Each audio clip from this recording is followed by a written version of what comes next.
Let's make planting this year's garden a lot easier with the Planter app. This app is packed full of features. It has companion and combative planting, which are indicated by green and red circles. It has a simple drag and drop interface. It has 80 plus plants and thousands of varieties. All the info is needed to grow veggies, including when to start seeds, transplant, and harvest, the ability to create custom plants and varieties, a growing guide with in-depth articles to supplement the quick info in the app, not to mention that you can view it and use it both on your PC and on your mobile device, so you can always be planting your garden on the go. This app is used in my garden year-round to plan the upcoming seasons, reference the last year's seasons so I know when to rotate, and it also helps me to learn more about companion planting using the visual cues. When you create your garden, it's going to be based on the dimensions, and each block is going to be a square foot. I've had a lot of fun using this app, and the Planter app, which is spelled Planter, is available in your app store on both Google and Apple. So what are you waiting for? Get out there and plan your garden, and use the link below to get a discount on the Planter app. Have you gotten a little bit of a warm spell? Do you get that itch to get in the garden and get to planting? Or do you even not know when to plant? Well, we're going to break that down for you today, and we're going to give you the telltales to tell you when you should start planting in your garden for spring, right here on the Backyard Gardens podcast. To have a good harvest, one must plant good seeds and must also use the right kind of fertilizer.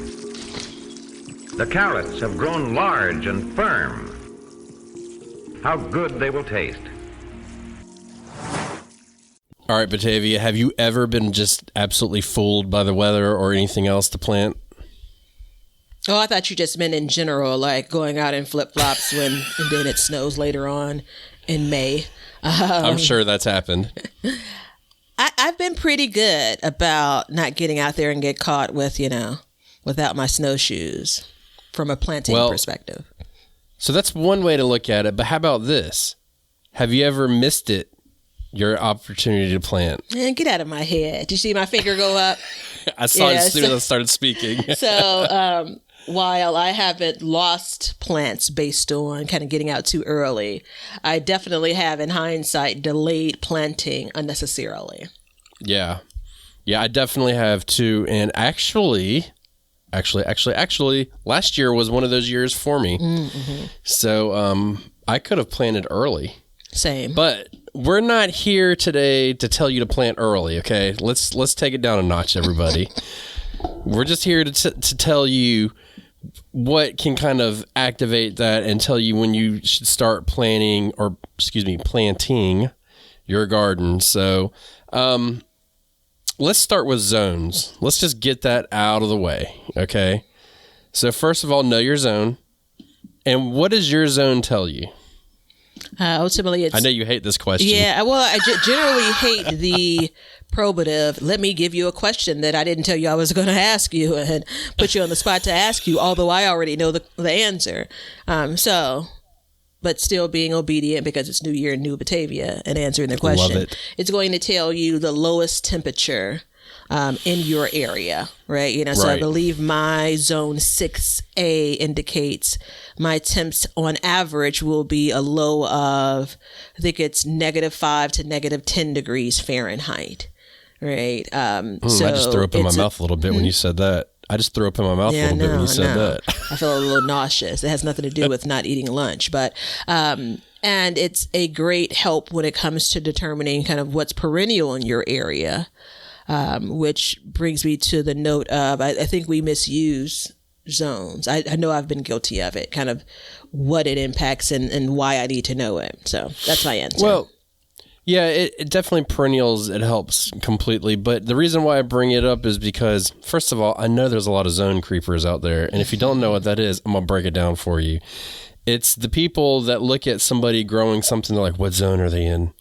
And then you see what zone they're in and you're like, I got it.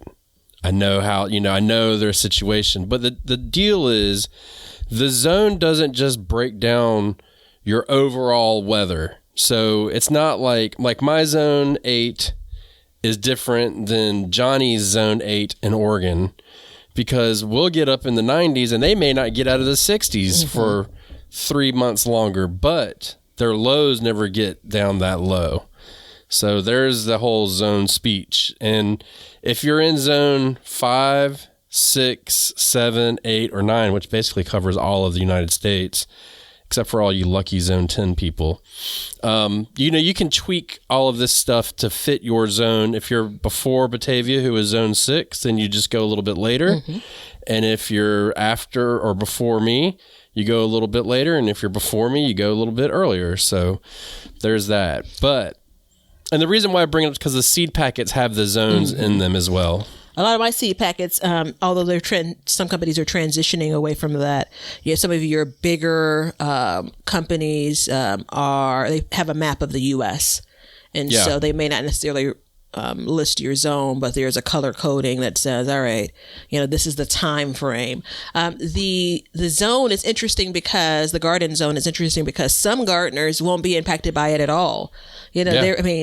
More years than not, I didn't even know what a garden zone was or what mine was. And based on kind of my short window of gardening, it didn't matter. I was putting a garden in June, and basically I was done with it by the time September rounded out and we headed into October.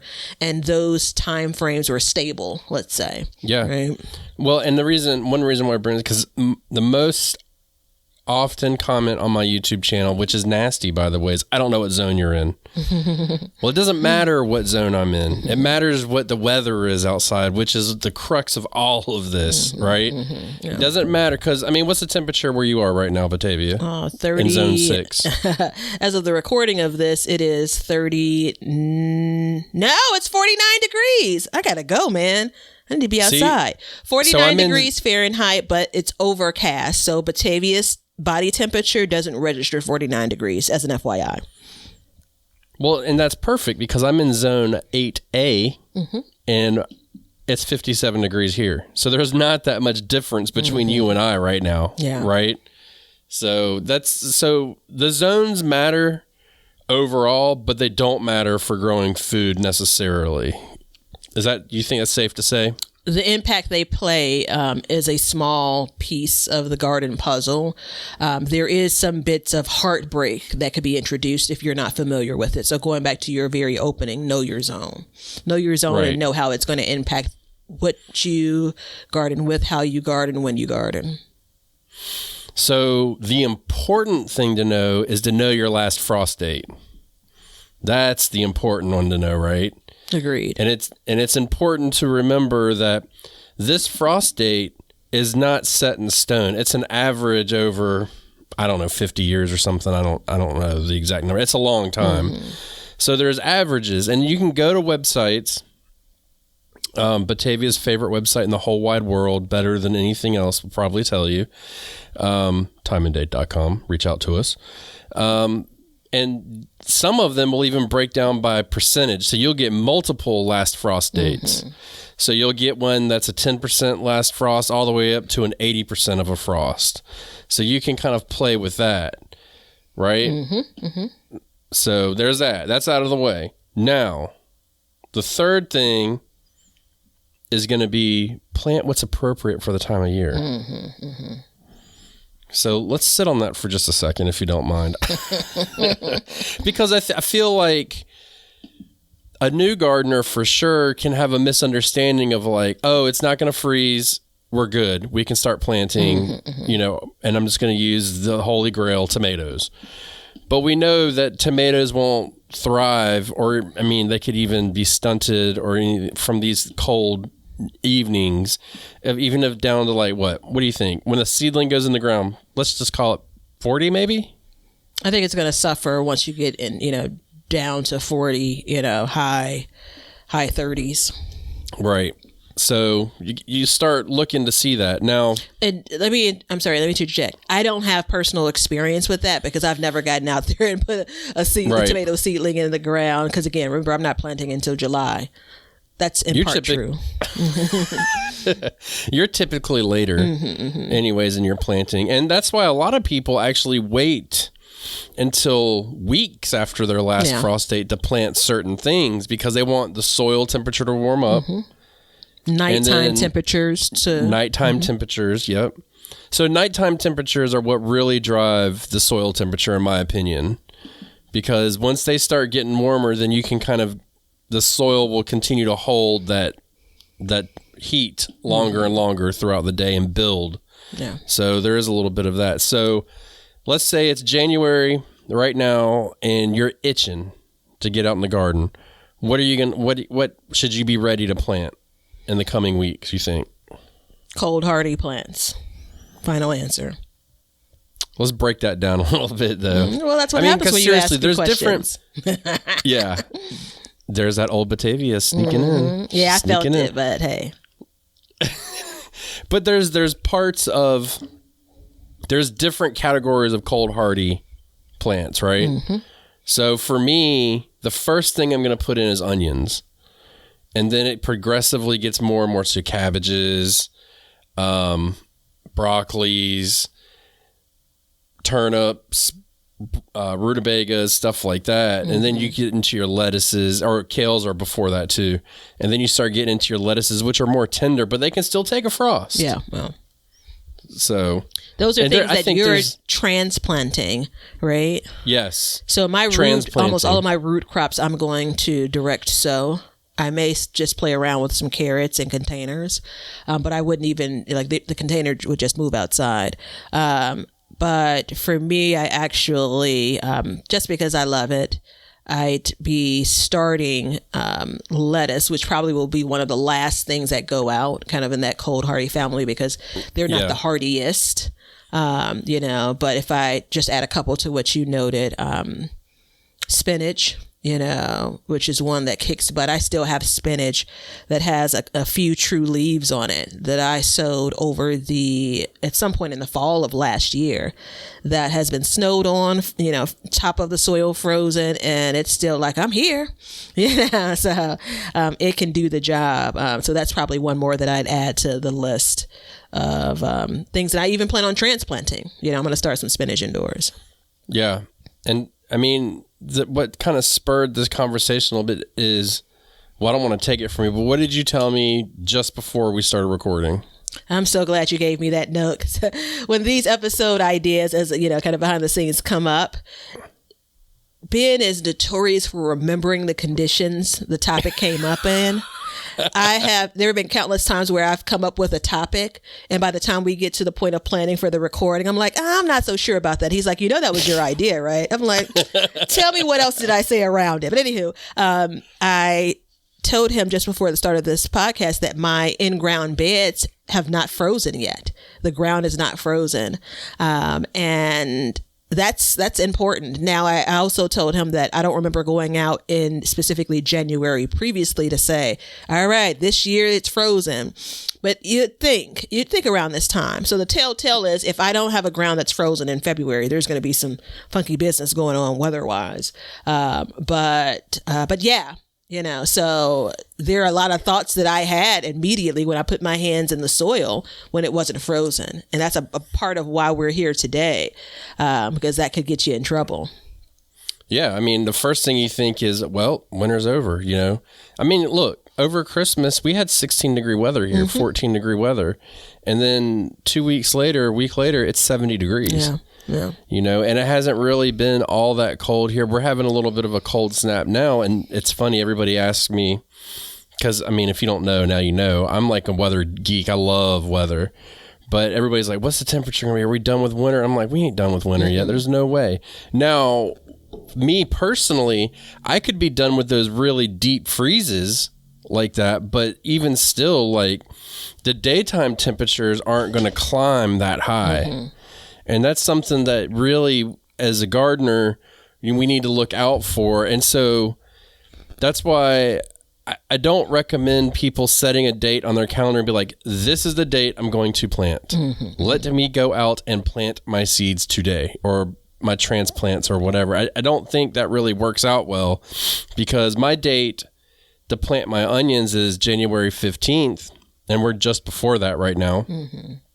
And I'm looking out into the weather, seeing what is going to be the most comfortable for them to get in the ground and maybe get a couple days of decent weather to get them situated before you add that stress back onto that plant. Yeah. You know what I mean? Because, I mean, the stress of transplanting a plant, it doesn't matter how gentle you are, you're going to stress your plant. Yeah, it's kind of like the scraping of your knee, right? You know, that wound could heal, but if you keep on opening up that wound, gangrene. No. And so when it comes to kind of this January period I'm in now, if I look back on my weather, and I could make some, assertions around how high or low temps it got last January. I generally, when it comes to this kind of talk, don't go back more than a year. When it comes to average last frost and average first frost, I do kind of keep track of year over year for a period of time. But if I look back at last January, we had some peaks of 40-degree temps. I feel like at this point, kind of, we're recording now mid-month, there were a lot more cold days, but I countered Ben's 14 degrees Fahrenheit. We definitely got down to 0 over multiple days. And I'm sure the top of the soil at that point was frozen, the top.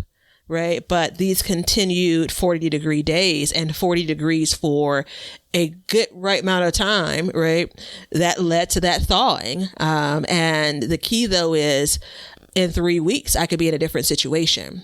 Right. And so that's the reason why, if I had transplants ready, which I don't, that I am not putting anything out there. Now, transplants are one thing. I'm probably going to get out the earliest that I have ever and sow things like peas much earlier, and even with the idea of, it's definitely going to be before my last frost date, and even with the idea of another hard freeze and soil freeze could come around. I'll just take the chance. Yeah, exactly. I remember when I lived in New England, in the middle of January every year, there was something called the January thaw. And I remember clearly getting up and being like, wow, it's 70 degrees. Awesome. And then I'd go out and I'd go hiking or whatever. And all the locals up there, they knew what it was. They knew that around this time period, you would get this 1 week. And every year I lived there, it was always the same time period, roughly. But it fluctuated. That's the key, is it fluctuated. But it got really warm, and then right after it, what happened? Winter came rip-roaring back in, and it was miserable. And it was miserable for a long time.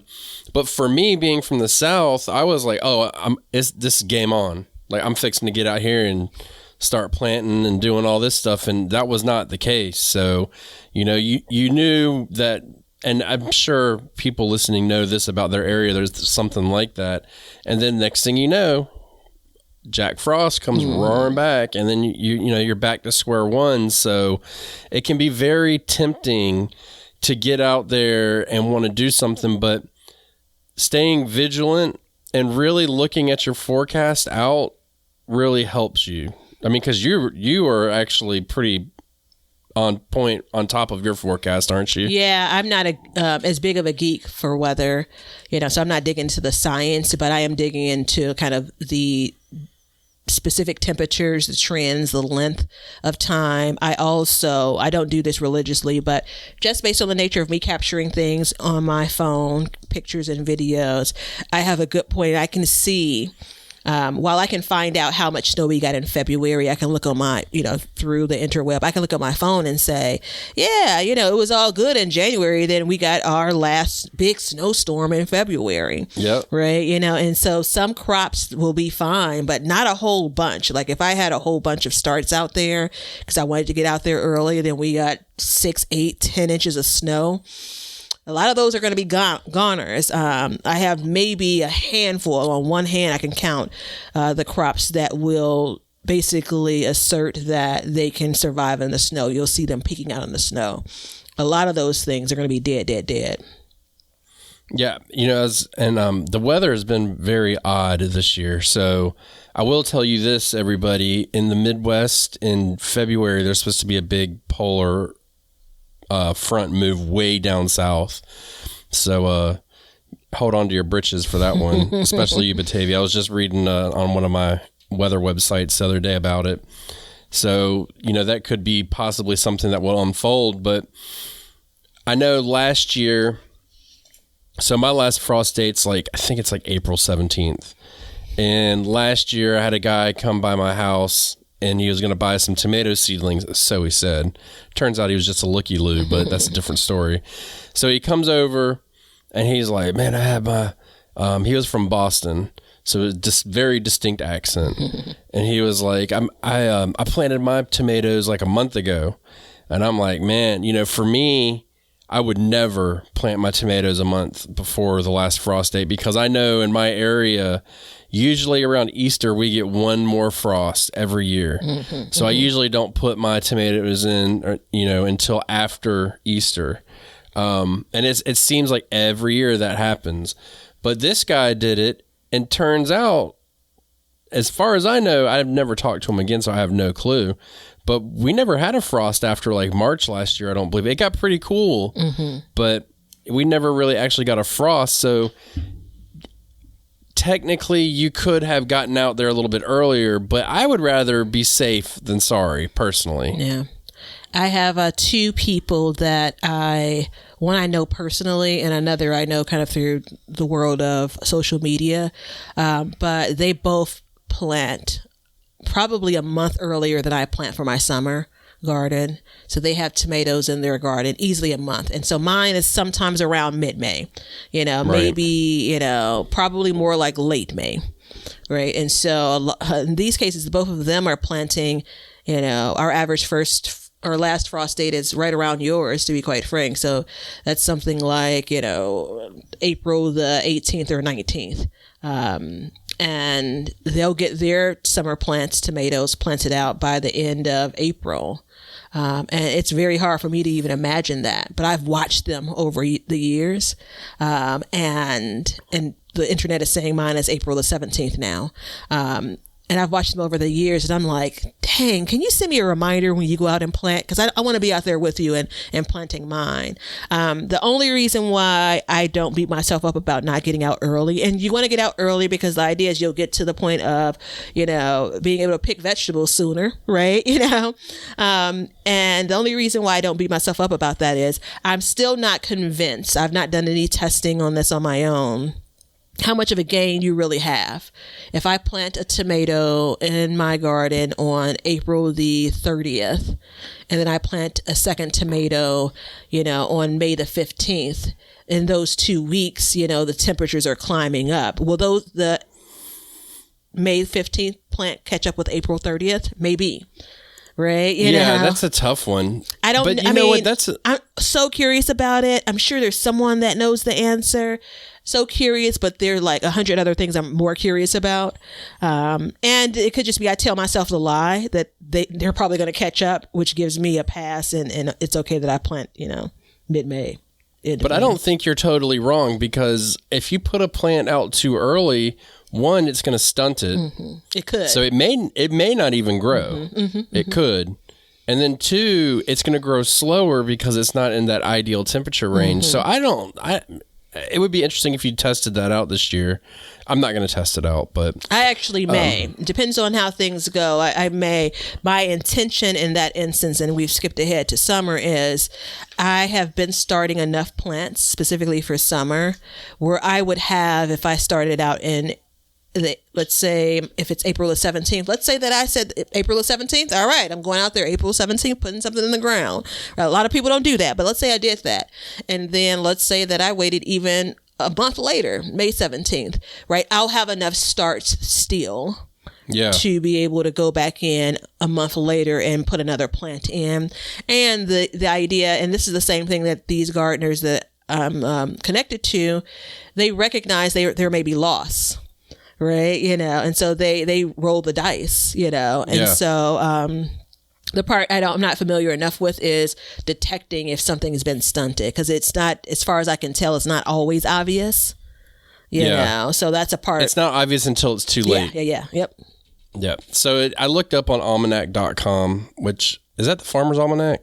Oh, don't get me to lie. There are two versions of it. Like, I think. Is there? Yeah. There's like the Farmer's Almanac, the old Farmer's Almanac, and then the Almanac. I'm on the same place you're on.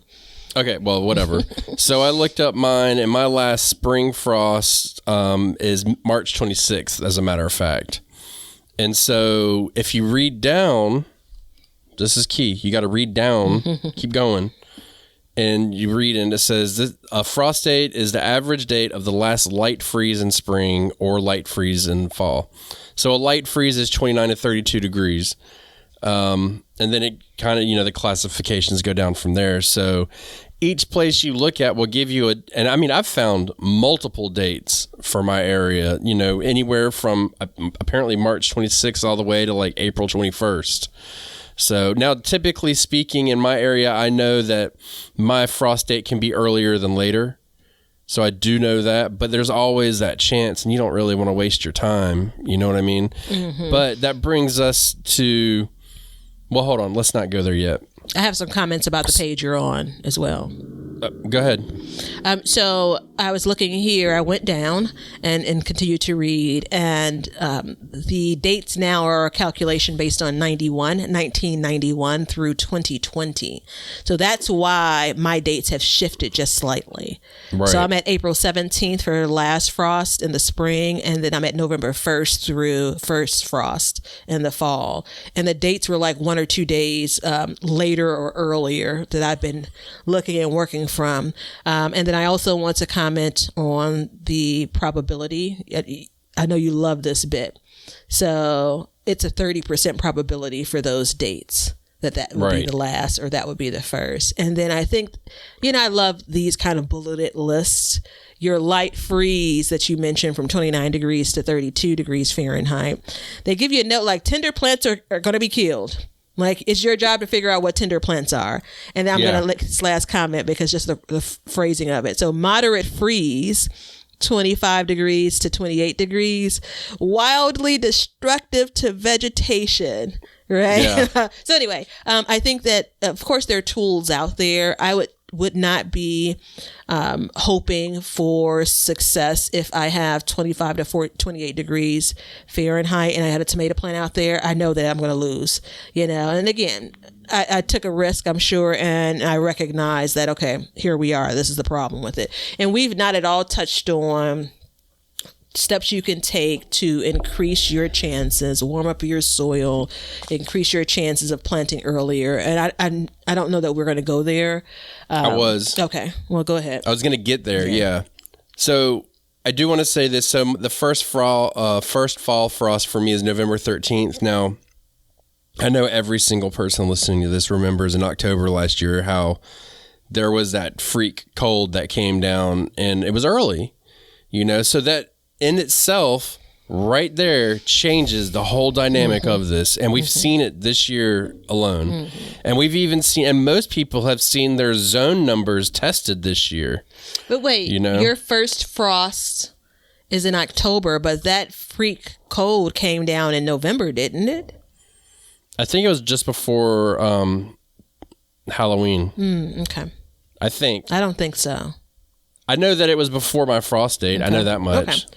All right. But I think that there's a mixture of, there's so many people in the South that are just like, it felt like it was like blizzard conditions, right? Yeah. And it wasn't, and so I'm giving you all some grace because I know that it's just not your norm. And that's the exact key. Like, it's not your norm. And so something like what you guys experienced in the fall was devastating. I thought it was in between that period of Thanksgiving and Christmas, because, again, when you guys were experiencing it, that's when we got to our coldest here in Chicago. But I think that's you could look at that and say the same potential risk you could face in the spring, right? Yeah. Exactly. So you have multiple options here, and one of them is, like you alluded to, frost protection. So frost protection goes a long way, but it's exactly what it says it is. It's frost protection. It's not heat added.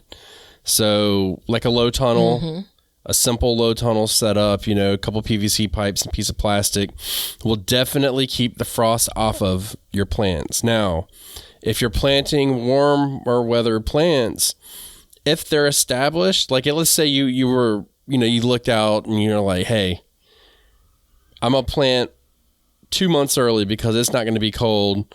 And it's consistently been good. And then the plants are getting big and then all of a sudden you get a cold. If you put that frost protection over it, it will help it get through the night.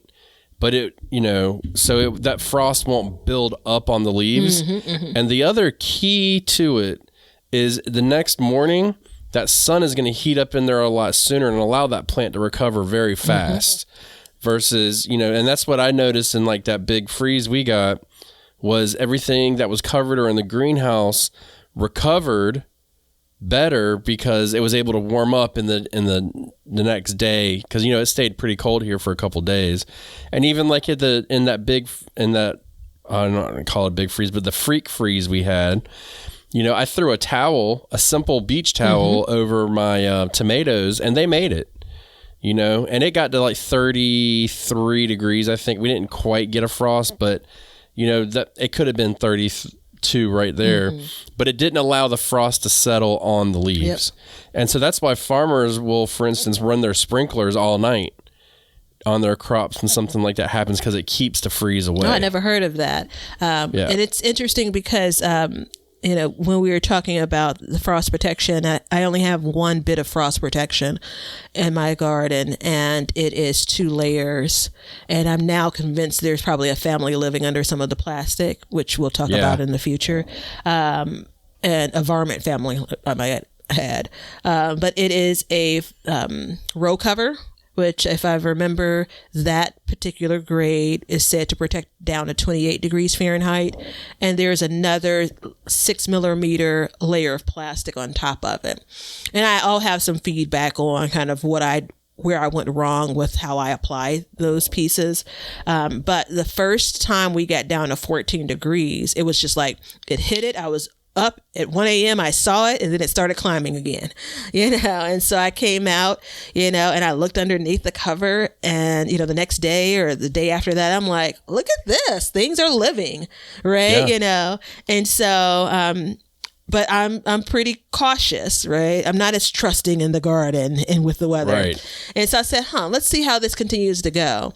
And then the bout that we're talking about, when everyone in the U.S. had some experience with inclement weather, it was 14 for a few days. That's how it started, Yeah. And then, and I'm not even thinking about protection at 0 degrees, but 14 for a few days is very different than 14 for, an hour. And so all of the things that I looked at and said, go ahead, show who you're working with. Yeah, they're done. So the top layer, let me say that, the top layer is done. There may be some roots that are still intact, and I'll only find out, how they do if I leave them in until spring. Now, let's talk about something applicable. I hate that word, to this time of year, and that would be like planting your cold hardy plants. So it's hard to believe if you've never done it, but there are plants that can live through a frost and even a freeze and even a severe freeze.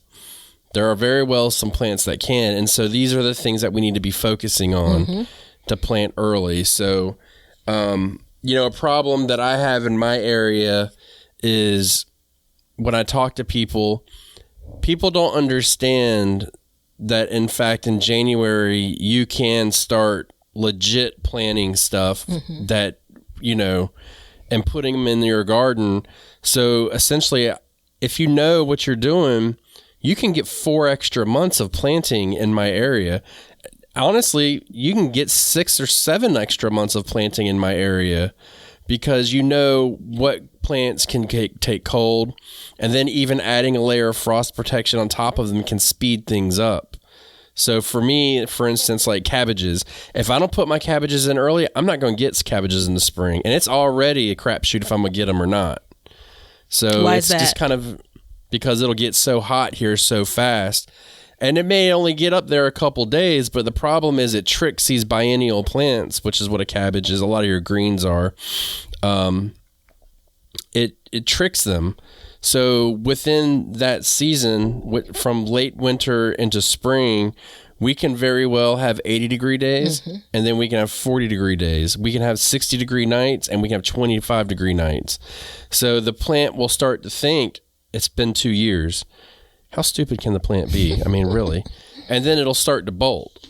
So we have to be careful. So you have to know when to plant these things, like potatoes, for instance. Like I'm going to plant my potatoes in about 2 weeks from the airing of this episode. So, knowing that instead of waiting until it's like, okay, it feels nice outside. Like some of the best gardening, in my opinion, happens when it's cool outside. Agreed. I think let's take cabbage as an example. The earliest, and I don't have a ton of experience planting in the spring. This is, I think, the third year, one of those. But the earliest I've planted cabbage has been April the 4th. And that first week of April. But I've also planted cabbage midsummer. So I'm actually in a pretty sweet spot in my area. And I'm not saying in zone 6A. I didn't say that. But in my area, I'm in a sweet spot because the times I've planted cabbage, they've continued to form a head going into summer. Right now, broccoli is a whole different conversation. But for cabbage, you can look at kind of the difference between young Ben and myself. And his window is a much shorter. And so it definitely lends itself to get him out there earlier. Now, for me, I still think there's value in me planting earlier. So one year was April 4th. Another year was probably like May the 4th. And all that's doing is taking up more space in my garden. That's a month difference where I could have had something basically picked and then replanted, if I would have followed that April 4th calendar. That's where I'll be around this year as well, maybe a little bit earlier to see what happens. You know what happened to me this morning? What's that? I went and checked on my broccoli seedlings, and they looked at me and they said, "You ready to watch me bolt? Go ahead, stick me in the ground. Watch how fast I can bolt." It's like every year, you know what I mean? Because it's just not heat. It's also the stress of the, hot, cold. Yeah, exactly. And I mean, when I was in New England gardening, and I think I was in zone 5 or 6, I can't remember. I don't really care anymore, to be honest. I should, but I don't. I could plant stuff just like you for the most part. We would get hot in the summer, so we would have issues. But I was just like a summertime gardener. I wasn't really pushing, but the spring lasted so long up there. Yeah. Like you had plenty of time to plant a lot of different things like lettuces. And it's like lettuce has no chance to make it in my area unless you plant in shade or something like that in the summertime. So, thinking about these things and knowing them before you go out and really looking at these forecasts and know this. If you look at first of all, WeatherBug is the worst app ever. I swear it just gives you based off averages. But if you're looking at a 10-day forecast, 10 days out is a stretch to get an accurate forecast. It's going to change. But between 3 and 5 days, you can really start to narrow it down. So just keep an eye on it every day. Go ahead. Say it again. 3 to 5 days. Is that the part you want me to say? Well, the whole thing, but go ahead. Okay. So 10 days is a stretch. It's really hard to forecast 10 days out, but 3 to 5 days you can actually get a good idea of what's going on, and you'll start to see. If you start now, you'll notice that the temperatures don't really change all that much, as well as like the precipitation chances and stuff like that. They won't be changing as much during those time frames. So as much of a technological world we're living and everybody thinks it's all fine and dandy, weather is one of those things that has not gotten very much better in, forecasting our temperatures and stuff like that. Especially when we're in the extremes of those seasons. So summer, if it's going to be in the 90s, 10 days out, the forecast is saying it's probably going to be in the 90s, right? But I wanted you to say it again for me and the people in the cheap seats, because I have to reset myself every time I'm getting to this time of year, like going into February, March, and in the fall, because I'm looking at that extended forecast and I am believing. And it breaks my heart every single time. And so I do think that's important. Like, 3 to 5 days, I think, is a real sweet spot to really focus on. Do I need to get home right now and start covering things, or do I think I'm okay? I also think when it comes to kind of public service announcement, I gardened for a lot of time, for long years, and didn't care about any of this. And I was a great gardener then. Yeah. You know? And so while I'm sure with information, right, you know, I would have been even better than great, you know, but it was just fine. And to be quite frank, I wouldn't change it, you know. So it takes time to be able to absorb this information, to be like interested in it.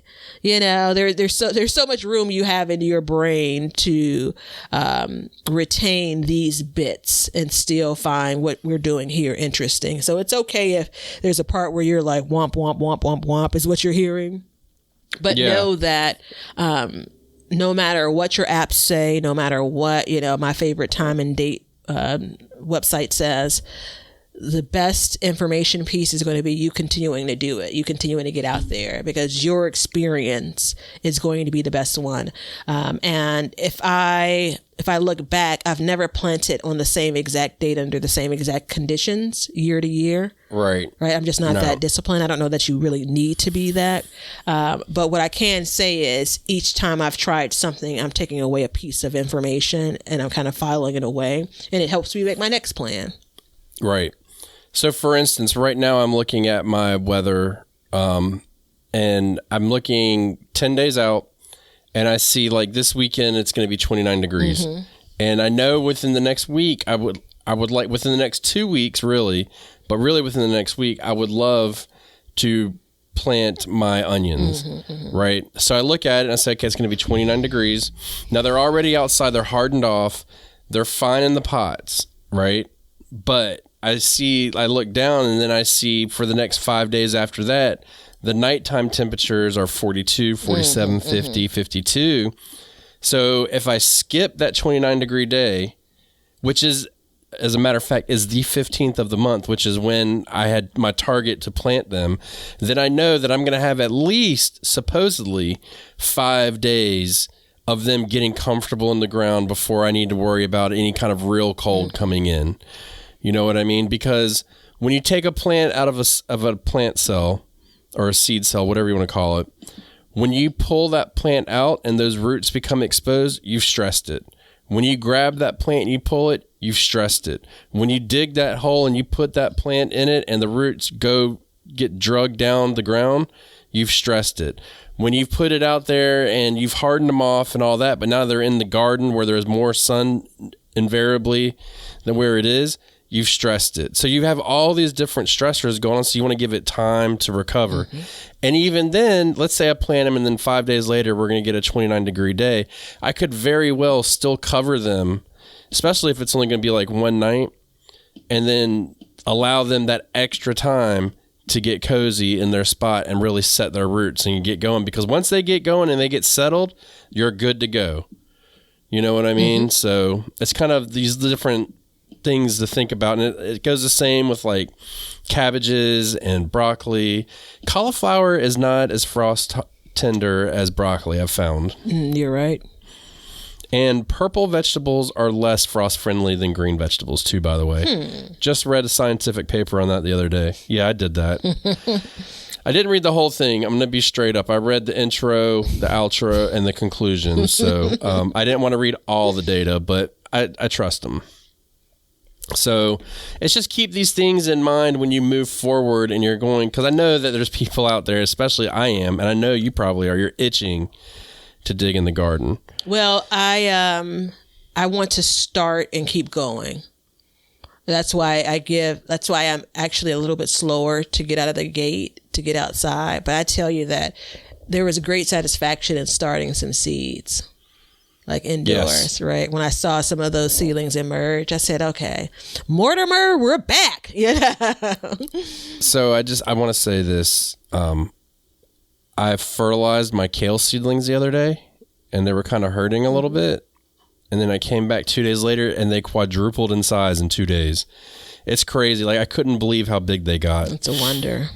Yeah. And so that's one last thing too, is fertilizing during these times. Be very careful fertilizing because you're going to push new growth, and that new growth, if it's going to be cold right after that, it's going to be tender. Yeah. And so you could end up having that plant push growth and then burning it with the frost, even if it's frost hardy.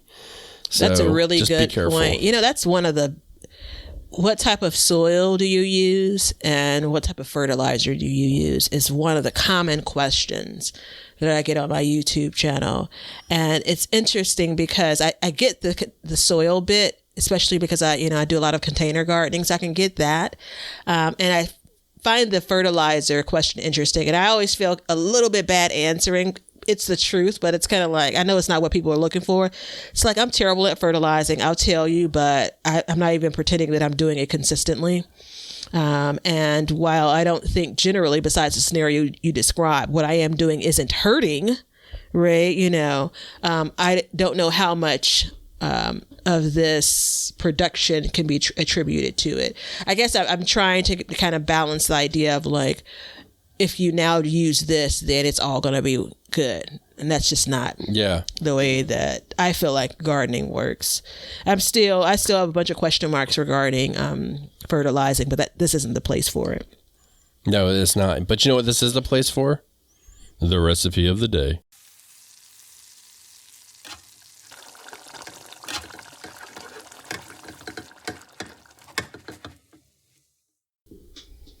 All right, everybody. Before I give you the recipe of the day, I just want you to know that Batavia's a weather creeper on me.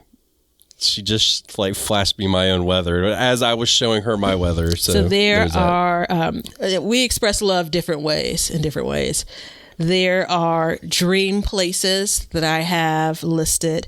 There's a potential for me at one point to live in San Diego in my mind because it's, kind of like it's equally yoked when it comes to weather. Paris, which I've been to before, I keep that on my list. A few other places that are like vacation spot ideas and so on.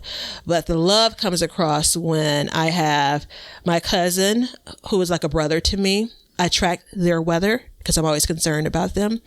They're in Florida, and I have your weather, not only because we garden together virtually, but because you're a buddy of mine. And then I have my great aunt's weather, who is in Texas, and things could go left, south, and center there. So instead of thinking of me as creepy, I would like you to think about me checking your weather throughout the week as a show of love. I don't find it creepy.